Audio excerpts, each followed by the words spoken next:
Faustino Catalina. Iglesia Noticia. COPE. Estar informado.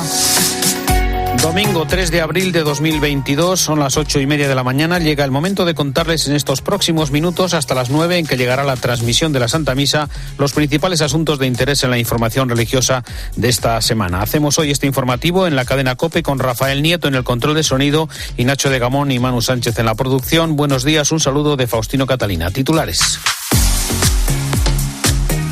El Papa Francisco, que se ha reunido con las comunidades nativas de Canadá, visita este fin de semana Malta, pendiente de Ucrania y de la situación de los migrantes. En Santiago de Compostela se ha celebrado un encuentro de empresarios católicos. La Comisión para la Educación y la Cultura de la Conferencia Episcopal anima a las familias a matricular a sus hijos en la clase de religión en el próximo curso escolar, mientras se pone en marcha la campaña Por Tantos para marcar la X a favor de la Iglesia en la declaración de la renta. El obispo de Girona, Francesc Pardo, ha fallecido a los 75 años. Y se han reunido los directores de las oficinas de las diócesis y congregaciones para la investigación y prevención de abusos, un tema que será tratado en la audiencia del Papa a la presidencia de la Conferencia Episcopal prevista para el miércoles. Estos y otros temas de actualidad hasta las 9 en Iglesia Noticia.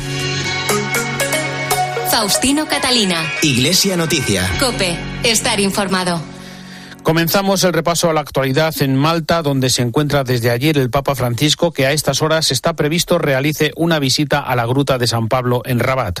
A continuación celebrará la Santa Misa y antes de volver a Roma mantendrá un encuentro con migrantes. Vamos a recordar cómo transcurrió la jornada de ayer con diversos encuentros del Papa con el cuerpo diplomático y las autoridades del país y el acto de oración en el Santuario Nacional con la crónica de la enviada especial de la cadena COPE, Eva Fernández. Buenos días. Buenos días. Se dice que etimológicamente Malta significa refugio, puerto hospitalario, y la primera jornada del Papa lo ha confirmado. Llevábamos mucho tiempo sin ver las calles abarrotadas al paso del Papa Francisco, y Malta lo está dando todo acogiendo al Papa, que ya en sus primeras horas no ha dejado de poner sobre la mesa ninguno de los temas que tenía previstos.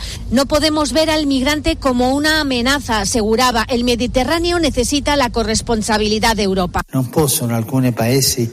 No pueden cargar con todo el problema solo algunos países, mientras otros permanecen indiferentes.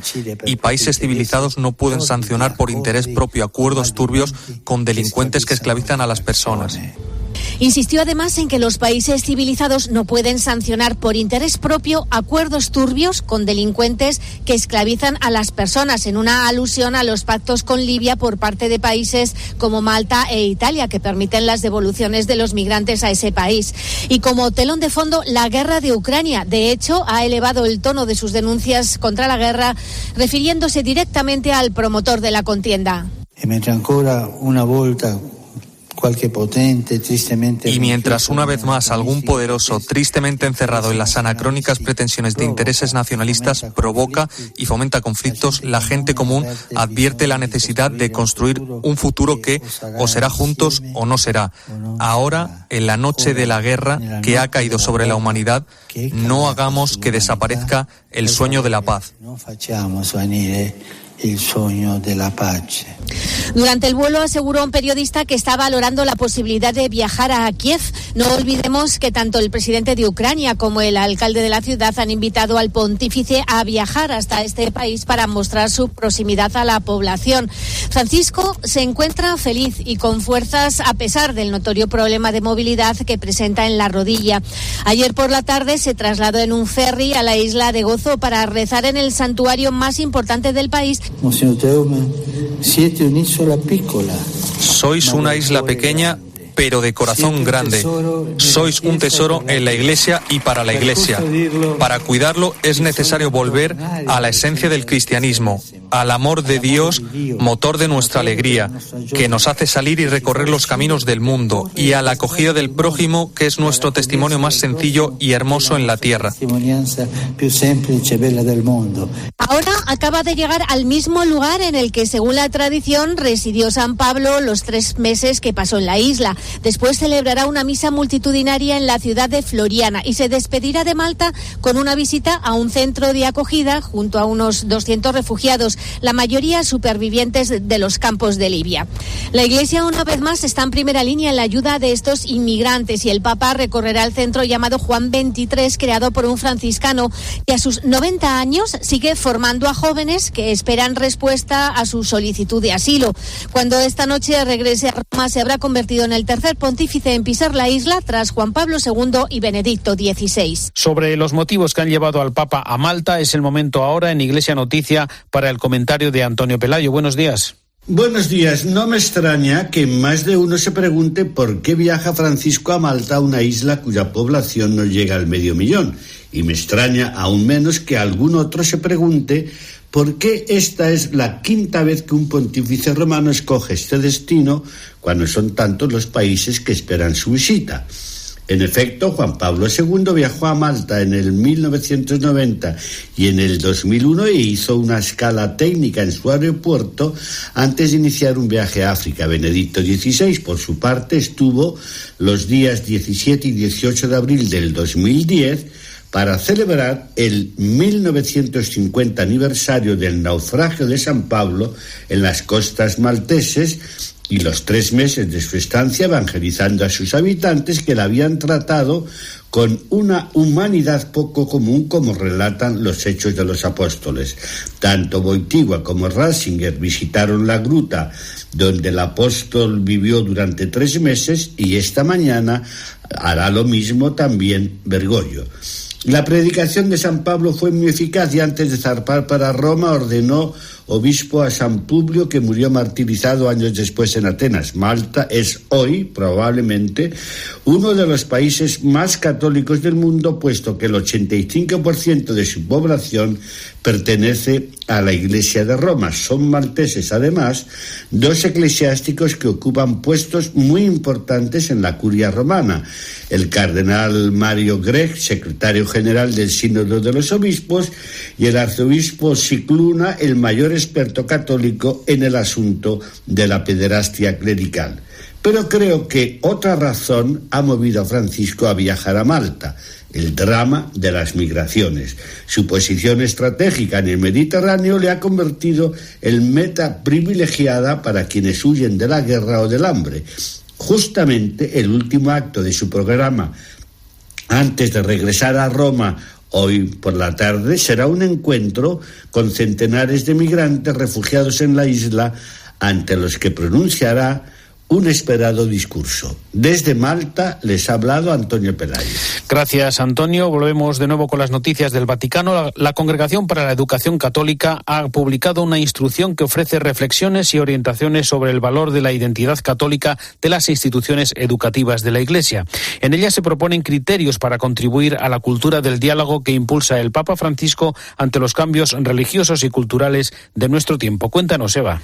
Es un exhaustivo y muy completo documento que parte de un principio general enunciado por el Papa Francisco. No podemos construir una cultura del diálogo si no tenemos identidad. El texto subraya que en la escuela católica se promueve la síntesis entre fe y cultura. Recuerda que los padres son los primeros responsables de la educación, tienen el derecho de elegir aquellos medios e instituciones mediante los cuales puedan proveer a la educación católica de sus hijos. Por eso, cuando deciden acudir a un colegio católico, el profesorado es una pieza fundamental, porque aseguran que la escuela católica cumpla su proyecto educativo.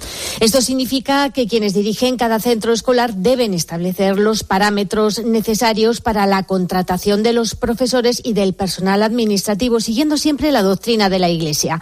Por ejemplo, la dirección del centro deberá informar a quienes va a contratar de la identidad católica de la escuela y de sus implicaciones. Si la persona contratada no cumple con las condiciones, se deberán tomar las medidas oportunas. El documento recuerda también que para que una escuela sea católica debe trabajar en unión con la Iglesia, lo que requiere el reconocimiento del obispo. La larga instrucción insiste en que un carácter distintivo de la escuela católica es que son escuelas para todos, especialmente para los más débiles. Les pide que no se conviertan en islas y que se prepare a los alumnos para que ejerzan su libertad de forma responsable, formándoles en una una actitud de apertura y de solidaridad. Y recordamos que el Papa ha mantenido esta semana varios encuentros con representantes de las 3 grandes comunidades nativas de Canadá. En las delegaciones que se han reunido con el Papa estaban algunas víctimas de los internados católicos, familiares y líderes indígenas ante los que Francisco pronunció el viernes un discurso en el que pidió perdón por la complicidad de la Iglesia en una tragedia que, como recordamos, causó numerosas víctimas en esos internados religiosos. Ha sido una larga semana de escucha por parte del Papa, que se reservó la audiencia del pasado viernes para abrirle su corazón con un discurso que ha tenido gran repercusión en Estados Unidos y en Canadá, porque ha puesto en primer plano las políticas de asimilación forzada que los gobiernos anglosajones practicaron contra los indígenas en Norteamérica hasta bien entrado el siglo XX. En el caso del Canadá, el Estado organizó 139 escuelas residenciales para los hijos de los nativos y encomendó muchas de ellas a instituciones católicas. La Conferencia Episcopal del país lleva tiempo liderando el camino de reconciliación que ha culminado con el agradecimiento del Papa por su valentía para reconocer los errores cometidos. Provo vergogna, dolore e vergogna. Siento vergüenza, dolor y vergüenza por el papel que algunos católicos han desempeñado, especialmente los que tenían responsabilidad en la educación. Se os ha herido, no se ha respetado vuestra cultura y vuestros valores espirituales. Todo esto es contrario al Evangelio de Jesús. Por esta deplorable conducta de la Iglesia Católica pido perdón a Dios y os aseguro que me siento triste.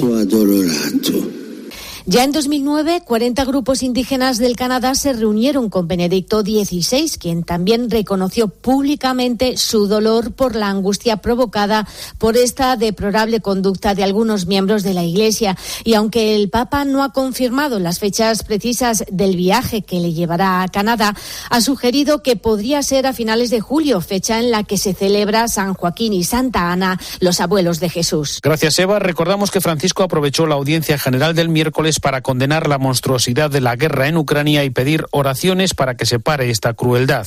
El Papa habló en su catequesis de Simeón y Ana, figuras bíblicas que son ejemplo de una vejez capaz de reconocer los signos de Dios, y pidió el diálogo de ancianos y jóvenes, y advirtió del mito de la eterna juventud, al tiempo que animó a crecer en una cultura de la ternura.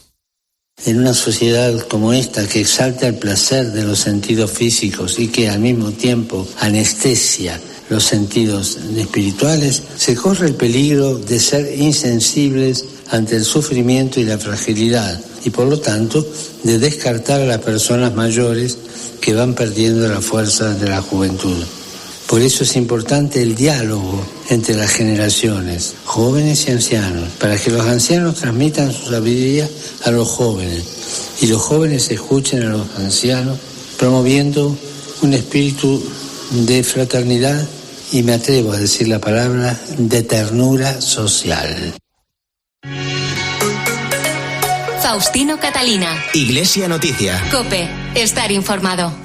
Comenzamos ahora el repaso a la actualidad en España con un recuerdo al obispo de Girona, Francesc Pardo, que falleció el viernes tras varias semanas ingresado a causa de complicaciones de una úlcera de estómago. Había presentado su renuncia al cargo en junio del pasado año al cumplir los 75 años. Descanse en paz.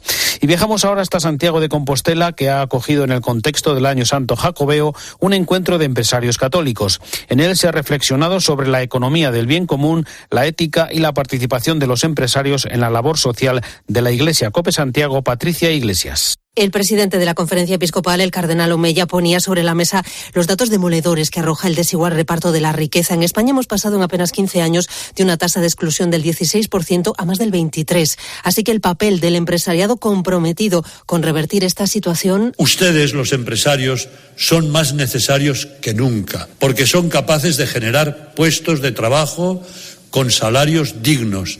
Y si lo hacen con sensibilidad cristiana, pueden dar la vuelta a la tendencia demoledora de un sistema económico que aparta a los más necesitados y no les permite vivir con dignidad. Unos 180 empresarios de toda Galicia participaron en este encuentro convocado por el arzobispo de Santiago, Monseñor Barrio. En medio de los augurios no halagüeños de la actualidad, es necesario seguir afirmando la grandeza de la vida, poniendo la economía al servicio de las personas y de la sociedad, con un espíritu creativo y esperanzado. Entre los que le cogía el testigo estaba el presidente de la patronal gallega, es Juan Manuel Vieites. No puede ser solo el PIB y demás ratios económicos, que también lo que nos guíe. Hay que generar nuevos parámetros que pongan a las personas en el centro de la actividad económica. El obispo de Bilbao, Monseñor Joseba Segura, en un repaso por alguno de los rasgos del empresariado cristiano, hacía una auténtica lista de deberes: ser capaces de inspirar,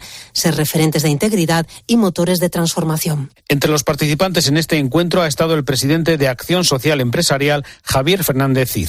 Una empresa tiene que ser rentable y tiene que remunerar a todos los que participan en ella, pero lo más importante es que lo hagan con valores. Y esos valores son los que vienen determinados por la propia doctrina social de la Iglesia, que nos da unos principios de qué aplicar en caso de los problemas con los que se enfrenta el empresario. Y eso ayuda a que la gestión sea más eficiente y mejor. Nosotros lo que le pedimos al empresario es que siga demostrando a la sociedad que es un actor imprescindible de la sociedad y que tiene que incluir en su plan estratégico lo social, porque eso al final es positivo. Sirves a la comunidad en la que estás incluido y encima cumples con tu cometido empresarial.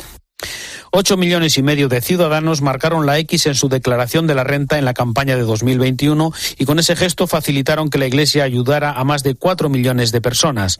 A partir de mañana se pone en marcha la campaña Por Tantos, que tiene más relevancia aún en el momento actual por las consecuencias de la pandemia y la situación económica. La X de la Iglesia constituye un escudo social de alto impacto, porque la Iglesia no deja a nadie al borde del camino y, parafraseando al Papa Francisco, es un hospital de campaña en medio de un mundo herido, lleno de necesidades, que exige la atención de todos los cristianos. Es José María Albalaz, director del Secretariado para el Sostenimiento de la Iglesia, al presentar esta campaña que gira sobre media docena de testimonios de personas de distintos lugares y actividades que cuentan cómo esa ayuda recibida desde distintos organismos eclesiales les ha facilitado poder salir adelante. Detrás de cada X de la Iglesia, de esa casilla aparentemente fría que se ve al realizar en la pantalla la declaración, hay una historia. Una persona con nombres, apellidos y rostros concretos que han encontrado en la Iglesia Católica una mano tendida cuando sus vidas estaban rotas o a punto de estallar. Campaña Por Tantos, con una invitación a los ciudadanos a marcar esa X para destinar el 0,7% de la próxima declaración de la renta a la Iglesia y que supone un 20% de su financiación anual. José María Albalat. Marcar la casilla de la Iglesia en la declaración es una decisión libre que no perjudica a nadie y que no tiene coste alguno, porque ni te van a cobrar más ni te van a devolver menos. En este sentido, marcar la X de la Iglesia es un ejercicio de libertad, lo cual pensamos que es siempre positivo, y un ejercicio de democracia fiscal. Se puede marcar simultáneamente las casillas de la Iglesia Católica y de otros fines sociales, de nuevo sin pagar más y sin que te devuelvan menos. De hecho, marcar estas dos casillas es de las pocas cosas que podemos decidir sobre nuestros impuestos. Es decir, si la dejamos en blanco es el Estado el que decide por nosotros. Por tanto, los contribuyentes tienen la oportunidad de destinar dónde van una pequeña parte de esos impuestos, porque cada una de estas casillas supone el 0,7 de la cuota íntegra de la declaración. Con el lema Amplía tus puntos de vista, la Comisión Episcopal para la Educación y la Cultura anima a las familias a matricular a sus hijos en la clase de religión en el próximo curso escolar. Manuel Torralba. El lema elegido este año presenta la religión como una asignatura que propone el conocimiento de la propia tradición religiosa y cultural, así como el aprendizaje de los valores necesarios para el desarrollo personal y social de los niños y jóvenes, preparándolos para el futuro. La Comisión Episcopal recuerda que esta asignatura invita a descubrir la mejor versión de la vida, recorriendo algunas de las contribuciones específicas que hace esta área a la enseñanza básica del alumnado, entre ellas cómo desarrollar autonomía y espíritu crítico desde la visión cristiana de la persona, aprender a dar la razón de las propias creencias desde el respeto a los demás y acoger y escuchar la interioridad como base del proyecto vital. También su aportación para proteger y cuidar la naturaleza como creación de Dios y casa común de la humanidad, admirar y disfrutar el patrimonio religioso como expresión de la experiencia cristiana y buscar y estimar el bien común desde los principios y valores de la enseñanza social de la Iglesia. Al animar a elegir la asignatura de religión católica, se subraya su carácter escolar y académico y su aportación específica, necesaria para la formación integral de la persona y para la construcción de sociedades respetuosas con la diversidad cultural y religiosa. Y seguimos hablando de religión, una asignatura marginada en los planes educativos en Cataluña, como ha reconocido el nuevo obispo de Terrassa, Salvador Cristau, en declaraciones a COPE Barcelona. Yolanda Canales. El obispo de Terrassa, Salvador Cristau, recuerda que al no incluir la casilla de la clase de religión en la preinscripción escolar en Cataluña, se está vulnerando el derecho de los padres a escoger la educación que consideren más adecuada para sus hijos. Una elección que, recuerda, no corresponde al Estado, sino a las familias.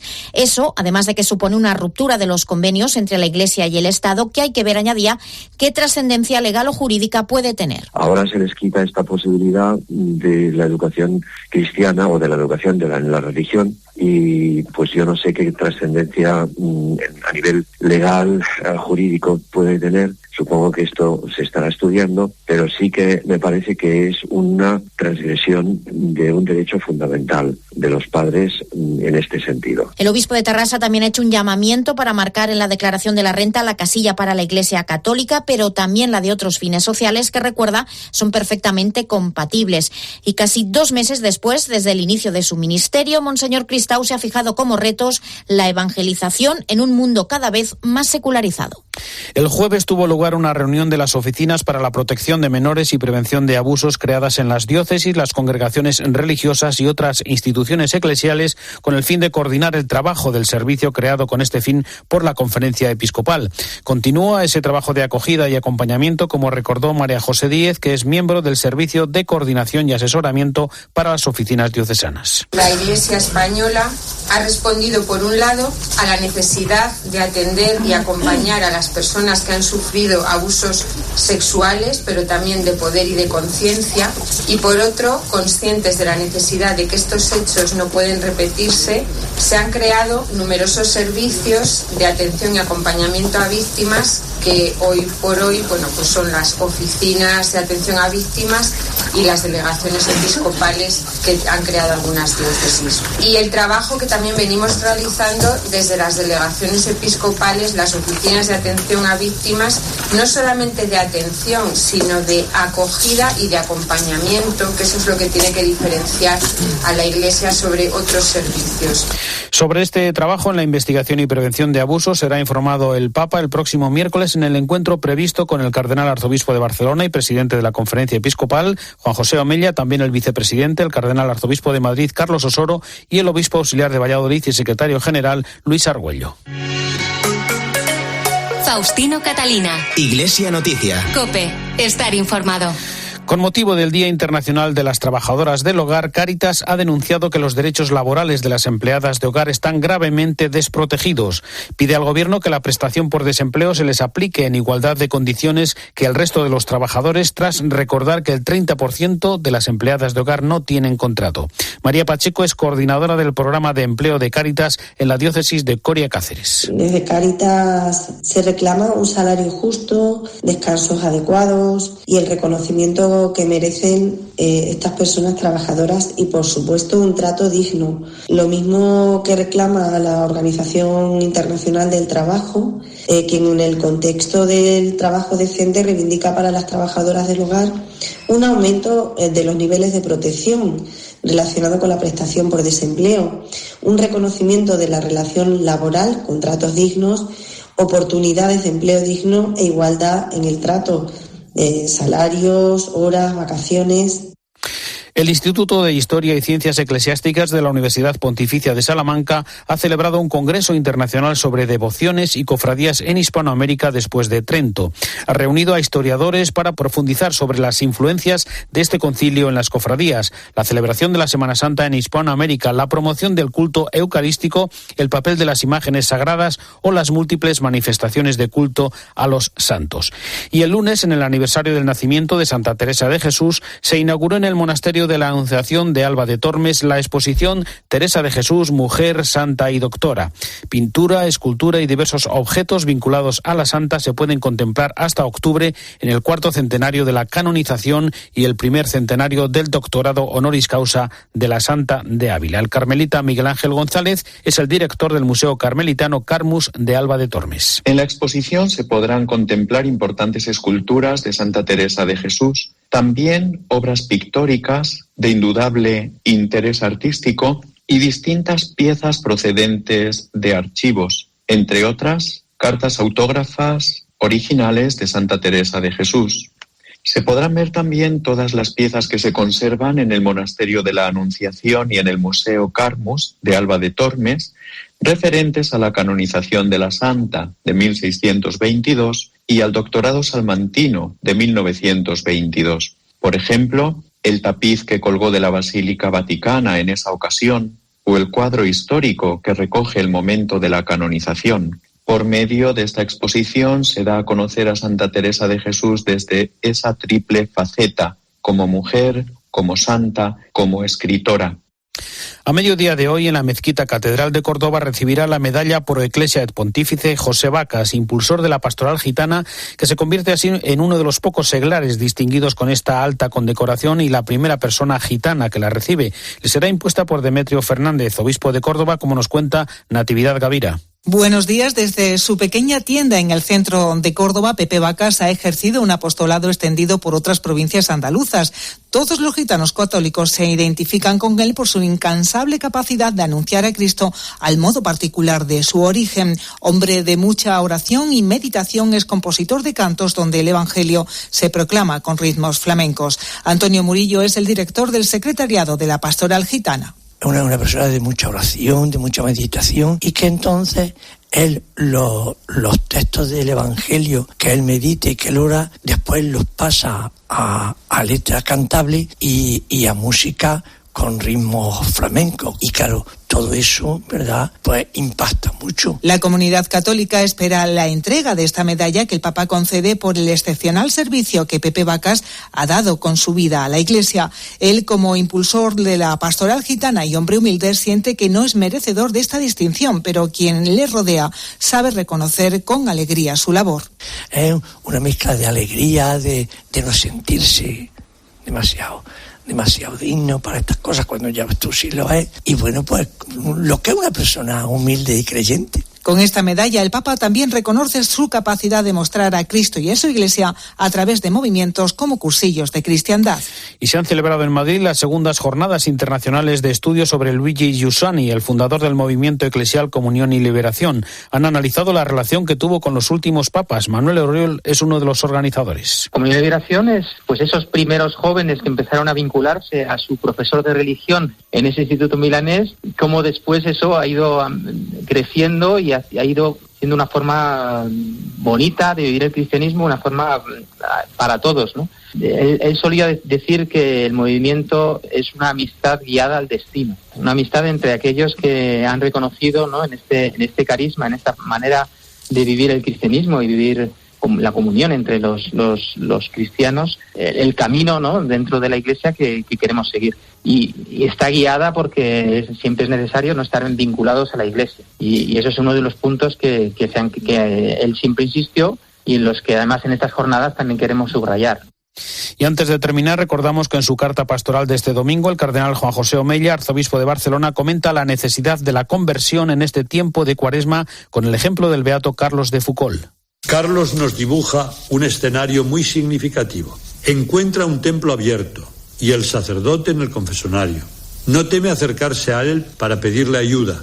El sacerdote le invita audazmente a abrir sinceramente el corazón a Dios para recibir su perdón. La confesión individual es paso necesario en el camino de conversión y una puerta para iniciar un camino de acompañamiento espiritual y discernimiento. Que este tiempo de Cuaresma sea un momento propicio para avanzar en el camino de conversión y para recuperar el gozo y la asiduidad en la recepción del maravilloso sacramento de la confesión.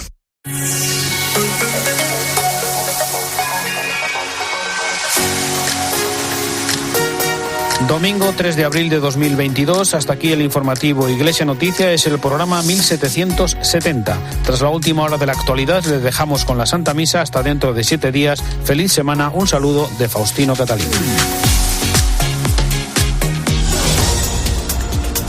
Buenos días. Alberto Núñez Feijóo vuelve hoy al Palacio de Congresos de Sevilla, un día después de su proclamación como presidente del Partido Popular, donde va a presentar a su núcleo duro. A los vicesecretarios que le van a acompañar, ya sabemos que Cuca Gamarra será su número 2 y que el PP andaluz va a desempeñar un papel importante con el consejero de la presidencia de la Junta, Elías Bendodo, como número 3.